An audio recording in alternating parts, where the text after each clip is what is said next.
अस्सलाम वालेकुम students, hope you are doing well. Accounting circle के चैनल के ऊपर खुशामदीद। स्टूडेंट, जैसा कि आपको मालूम है कि हमारा फाइनेंशियल स्टेटमेंट या फाइनल अकाउंट का चैप्टर चल रहा था और इस प्लेलिस्ट में या इस सीरीज़ में हम फर्स्ट ईयर बीकॉम पार्ट 1 और बीकॉम पार्ट 2 के फाइनल अकाउंट्स को डिस्कस कर रहे थे। आज का जो हमारा क्वेश्चन है वो कंपनी अकाउंटिंग यानी कि BCom part 2 advance accounting, final account, income statement, retain earning और बैलेंस शीट के ऊपर ये लेक्चर है और हमने year 2003 regular and private question number 3 का पार्ट भी उठाया है। तो वीडियो पूरी देखने से पहले मेरे चैनल को सब्सक्राइब करें और वीडियो को ज़्यादा से ज़्यादा शेयर करें। क्वेश्चन में आपको कह रहा है कि Mehran company was registered with an authorize capital of ₹60 lakh shares divided into 6 lakh divided into 6 lakh ordinary shares of ₹10 each. ठीक है ना, 60 लाख का कैपिटल है, ऑथराइज कैपिटल, जिसको 6 लाख के शेयर्स में आपने डिवाइड किया हुआ है और आपका एक शेयर कितने का है, 10 रुपये का। ओके जी। उसके बाद कह रहे हैं कि the companies book showed the following balances on December 31, 2002 the end of the accounting year before the closing process. आपके पास बैलेंसेज मौजूद हैं, कैश है, अकाउंट रिसीवेबल है, इन्वेंट्री है, मशीन की कॉस्ट है, परचेजेज एंड ट्रांसपोर्टेशन है, सैलरीज एक्सपेंस है, अनएक्सपायर्ड इंश्योरेंस है, रेंट एक्सपेंस है, ऑडिटर फीस एक्सपेंस है और डायरेक्टर्स फीस एक्सपेंस है। टोटल 22,82,000 है।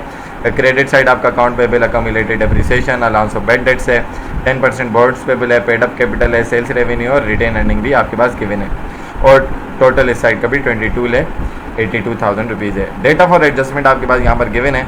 मर्चेंडाइज इन्वेंट्री एंडिंग है 180,000 की। अलाउंस ऑफ बैड डेट्स वो कह रहे हैं कि इंक्रीज़ कर दें बाय ₹2,000, 2,000 रुपये से मजीद इंक्रीज़ हो जाएगा। Insurance expired ₹3,000। Machinery to be depreciated by 20% diminishing balance method, यानी कि कंपनी की पॉलिसी है वो अपने एसेट को डिमिनिशिंग बैलेंस मेथड से डेप्रिशिएट कर रही है। सैलरीज प्री पेड हैं यानी कि एक्सपायर नहीं हुई। 8,000 से रेंट पेबल, रेंट पे करना है और provide 20,000 for income tax. Income tax के लिए आपने 20,000 प्रोवाइड की यानी कि रिजर्व बनाया। अप्रोप्रिएट ₹10,000 फॉर कॉन्टिजेंसीज, कॉन्टिजेंसीज के लिए आपने 10,000 रुपये का रिजर्व बनाया। Prepare income statement, income statement आपने एज ऑन December 31 बना के दिखानी है। स्टेटमेंट ऑफ रिटेन अर्निंग भी बनानी है उसी डेट की और बैलेंस शीट भी बनाकर आपने क्लासिफाइड फॉर्म में दिखानी है। ठीक है जी, तो चलते हैं इसके सॉल्यूशन की तरफ। सबसे पहले तो आपके पास सेल्स और रेवेन्यू के अकाउंट से आपके पास क्या बनेगा, इनकम स्टेटमेंट, लेकिन उससे पहले हमारी एडजस्टमेंट होंगी। तो सबसे पहले एडजस्टमेंट मेहरान कंपनी की एडजस्टिंग एंट्रीज क्या होंगी for the year ended December 31, 2002 की।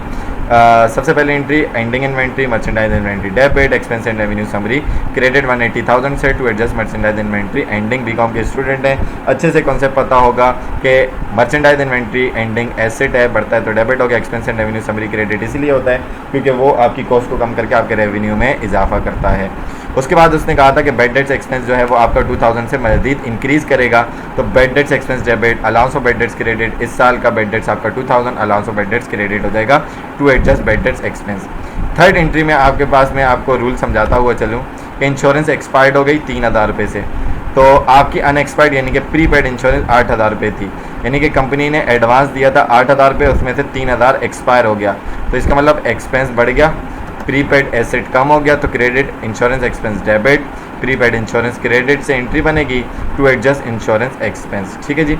उसके बाद आपका जो डेप्रिसिएशन है वो मशीनरी पर लगेगा 20% of diminishing balance method. Machinery आपकी 15 लाख की है और पहले से डेप्रिसिएशन 1,40,000 का है, तो डिमिनिशिंग बैलेंस मेथड का रूल क्या है, एंट्री तो फिक्स बनेगी, depreciation expense debit, allowance for depreciation credit. Amount कैसे कैलकुलेट होती है कि आप कॉस्ट में से बुक वैल्यू निकालते हो, अलाउंस फॉर डेप्रिसिएशन या कम्युलेटेड डेप्रिसिएशन माइनस करवा के। तो 15 लाख से 1,40,000 पिछला अलाउंस माइनस करवाया, 13,60,000, 20% निकाला तो इस साल का डेप्रिसिएशन 2,72,000 रुपये आ गया। टू एडजस्ट डेप्रिसिएशन एक्सपेंस से आप एंट्री बना लेंगे। फिर आपको कहा गया कि सैलरीज प्रीपेड हो गई हैं, 8,000 रुपये से प्रीपेड बच गई हैं और यहाँ पर आपको कह रहे हैं सैलरीज एक्सपेंस होगा आपका 58, आपने 58,000 रिकॉर्ड किया था लेकिन उसमें से 8,000 रुपये का पार्ट बच गया, तो इसका मतलब एक्सपेंस नहीं हुआ, एक्सपेंस कम हो गया। और प्रीपेड एसेट बढ़ता है तो debit, prepaid salaries debit, salaries expense credit by ₹8,000 से। और उसके बाद आप नरेशन बना लेंगे to adjust prepaid salaries. Okay जी। उसके बाद उसने कहा था कि आपके पास रेंट पेबल है 12,000 रुपये का, रेंट एक्सपेंस 48,000 रुपये था लेकिन मजीद रेंट पेबल है, यानी कि वो एक्सपेंस तो हुआ लेकिन पे नहीं किया गया, तो इसका मतलब एक्सपेंस बढ़ गया, लायबिलिटी भी बढ़ गई, rent expense debit, rent payable credit by ₹12,000 to adjust unpaid rent. उसके बाद आपको कहा गया कि प्रोवाइड किया गया 20,000 रुपये इनकम टैक्स के लिए, इसका मतलब रिजर्व बनाया गया। रिजर्व बनता है रिटेन अर्निंग से, रिटेन अर्निंग आपका इनकम अकाउंट है, उससे पैसे निकालेंगे तो वो कम होकर डेबिट हो जाएगा, रिटेन अर्निंग डेबिट। और रिजर्व आपका इक्विटी का पार्ट होते हैं, बढ़ते हैं तो credit. Reserve for income tax credit by ₹20,000, 20,000 से credit to create reserve for income tax. उसके बाद आपको कहा गया कि आपने अप्रोप्रिएट किए या पैसे लगाए किसके लिए, कॉन्टिजेंसीज के लिए। फिर से एक नया रिजर्व कहाँ से बनेगा, रिटेन अर्निंग इनकम अकाउंट, कम होता है तो डेबिट। रिजर्व इक्विटी का पार्ट है, बढ़ता है तो क्रेडिट 10,000 रुपये से to create reserve for contingencies. ये आपकी एडजस्टिंग एंट्रीज आ गई। अब बनाते हैं हम इसकी इनकम स्टेटमेंट। सबसे पहले आपके पास सेल्स गिवन थी, 750 की सेल रिटर्न, सेल डिस्काउंट नहीं था तो हमने लेस नहीं करवाया। फिर माइनस करवाएंगे cost of good sold, merchandise inventory beginning आपके पास 25,000 की गिवन थी। इसमें परचेजेज ऐड करवाते हैं तो परचेजेज आपकी 480 की थी, और ट्रांसपोर्टेशन इन तब परचेज रिटर्न परचेज डिस्काउंट नहीं था वरना हम उसको माइनस करवाते हैं। तो ट्रांसपोर्टेशन इनको ऐड करवाया 480 परचेजेज में, तो आपके पास नेट परचेजेज 5 लाख की आ गई। बिगिनिंग को आपने ऐड करवाया तो मर्चेंडाइज अवेलेबल फॉर सेल 5,25,000 आ गया। एंडिंग आपके पास बच गई 180 की, माइनस करवाया तो कॉस्ट ऑफ गुड सोल्ड आपके पास 345 की आ गई। माइनस करवाया 750 में से, यानी कि 345 का माल आपने 750 में बेचा तो आपके पास ग्रॉस प्रॉफिट आ गया 4,05,000 रुपीज़ का। उसके बाद आप ऑपरेटिंग एक्सपेंसेस माइनस करवाएंगे। सैलरीज एक्सपेंस देखें आपके पास 58,000 था, ठीक है ना, उसमें से 8,000 आपने माइनस इसलिए करवाया क्योंकि यहाँ पर 8,000 रुपये से सैलरीज एक्सपेंस कम हो रहा था, तो माइनस करवाएंगे तो आपका 50,000 आ जाएगा एक्चुअल एक्सपेंस। रेंट एक्सपेंस आपका 48,000 था, 12,000 उसने कहा था पेबल है तो एक्सपेंस बढ़ गया डेबिट, तो आपके पास टोटल इसका एक्सपेंस हो गया 60,000। ऑडिटर फीस एक्सपेंस 20,000, कोई एडजस्टमेंट नहीं तो as it is. Director fee expense 18,000, कोई एडजस्टमेंट नहीं तो as it is. Bad debts expense उसने कहा था कि इंक्रीज़ होगा 2,000 से, तो इस साल का बेड डेट्स 2,000।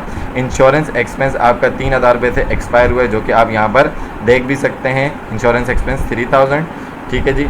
और उसके बाद डेप्रिसिएशन एक्सपेंस आपने कैलकुलेट किया 2,72,000।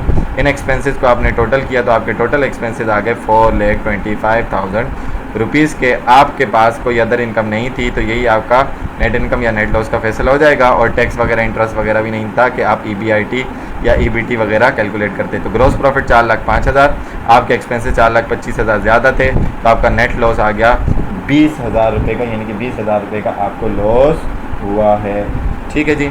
तो इसके बाद हम डिस्कस करते हैं रिटेन अर्निंग अकाउंट को। तो इसके बाद हमारे पास रिटेन अर्निंग स्टेटमेंट बनेगी कि हम अपने नेट लॉस या नेट इनकम को इसमें ट्रांसफ़र करते हैं और अपने रिजर्व वगैरह की अप्रोप्रिएशंस करते हैं। मेरान company statement of retained earning for the year ended December 31, 2002। Retained earning opening आपके पास 59,000 गिवन थी। नेट लॉस आप माइनस करवाएंगे, नेट इनकम होती है साल की तो आप ऐड करवा देते, माइनस करवाया 39,000 आपके पास total retain earning of the year आ गई। इसमें से रिजर्व एंड अप्रोप्रिएशन या कैश डिविडेंड वगैरह आप माइनस करवा देंगे। दो ही रिजर्व आपके थे, 10,000 आपके पास कॉन्टिजेंसीज का, 20,000 आपका इनकम टैक्स का, टोटल किया 30। 39 में से 30 माइनस करवाया तो रिटेन अर्निंग एंडिंग आपके पास कितना बच गया, 9,000 रुपीज़, और इसको आप ट्रांसफ़र कर देंगे बैलेंस शीट में। तो चलते हैं बैलेंस शीट की तरफ। So Meran company balance sheet as on December 31, 2002, equities और एसेट का आपके पास पोर्शन बनेगा। यहाँ पर सबसे पहले शेयर होल्डर इक्विटी आएगी, उसमें ऑथराइज कैपिटल, आपका ऑथराइज कैपिटल कितना था, 6 lakh shares, ordinary shares ₹8.10 each, तो टोटल हो गया 60 लाख। ये शो करवा कर आप लाइन बनाकर छोड़ देंगे और इसको किसी टोटल में शामिल नहीं करेंगे। Issued and paid up capital, जो कि शेयर होल्डर को आपने इशू किया, पब्लिक इशू किया और उन्होंने ख़रीदा, वो 1 लाख शेयर, तो यहाँ पर 1 0 कम हो गया, ठीक है जी। तो ये 1 लाख शेयर 10 वाले मल्टीप्लाई किया तो आपके पास 10 लाख आ गया। रिज़र्व वगैरह और रिटेन अर्निंग और प्रीमियम वगैरह आपके शेयर कैपिटल का पार्ट होते हैं, तो रिज़र्व 20,000 यहाँ पर ऐड हो जाएगा, रिज़र्व फॉर कॉन्टिजेंसीज भी ऐड हो जाएगा, रिटेन अर्निंग 9,000 बचा था वो भी ऐड हो जाएगा, तो टोटल 10,39,000 रुपये आ जाएंगे, 10,39,000 total share holder equity. Non current liabilities में आपके पास 10% बॉन्ड पेबल था जो कि 2,80,000 का था, और करंट लाइबिलिटीज़ में एक तो अकाउंट पेबल 45,000 से पहले से मौजूद था और रेंट पेबल आपके पास 12,000 रुपये मज़ीद आया था, टोटल किया 57,000। तो इन तीनों को आपने टोटल किया तो आपके पास आंसर आया 13,76,000 total liabilities and total equities. उसके बाद आपके पास फिक्स एसेट जो है उसमें मशीनरी 15 लाख की थी, उसमें से अलाउंस फॉर डेप्रिसिएशन माइनस करवाएंगे।